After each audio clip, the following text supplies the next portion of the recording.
Hello and welcome to Spareka. Today we will see together what to do when your washing machine moves or vibrates during the spin cycle.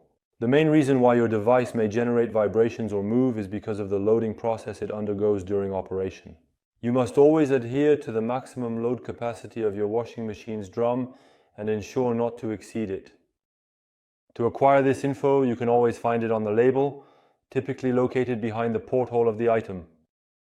You have consistently indicated the weight in kilograms that your drum is capable of supporting and enduring. On this particular machine, the weight capacity is 7 kilograms. This load size is consistently recommended for drying laundry and cotton fabrics. After loading, you'll need to check the stability of your device.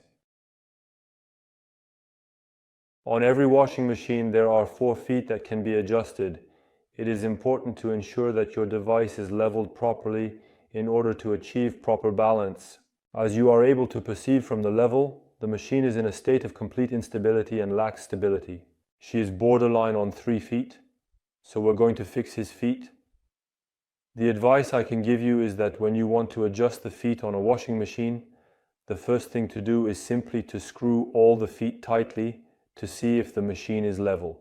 If the machine is not level, then it will need to be adjusted. It can be either just 1 foot to adjust or 2, depending on the case. The device requires precise leveling. Therefore, the foot, in comparison to the others, is significantly more unscrewed. Consequently, we will tighten it back almost entirely to observe the resulting effect. So here, you have a nut. You can utilize the nut if you do not have sufficient strength with your hands.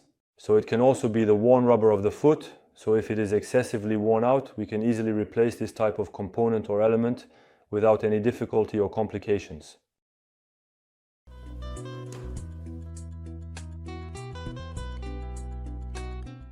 Then, what will need to be checked are the shock absorbers. Shock absorbers are there to control the rocking effect that can occur when there is an imbalance in the drum. If the tires on your device are too worn out, it will definitely move. It can even move quite far in the room. As a result, it can happen and make a lot of noise. So you have to grasp the drum firmly in this manner. So you have a normal front to back movement on a set of drum tanks, which is quite typical and to be expected.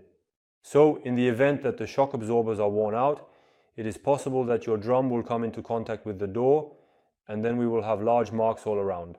This will truly be the sign that the shock absorbers need to be replaced. After checking the shock absorbers, there's one more thing to consider, which is the ground. So we must make sure to avoid anything like smooth floor, carpets and all that stuff. So we won't have the same result, the same noise as if the device is on a parquet floor or on a hard surface. So this is also to be taken into account. After that, once you have done all these checks, and despite everything you have problems with vibrations or noise, there are pads that you put under the feet that will dampen the vibrations and allow to make a little less noise. So you have to use this kind of pad that we will put under each foot. So this is an operation that you can do alone or with 2 people if you want to be more comfortable carrying the machine, lifting the machine. So here we are going to take the machine in this manner. We are going to position the skate just underneath like this, and we are going to perform this action using all 4 legs of the machine. We showed you the different tips when your washing machine moves or vibrates. If you liked the video, give it a thumbs up, subscribe to the channel if you haven't already, and I'll see you soon on Spareka.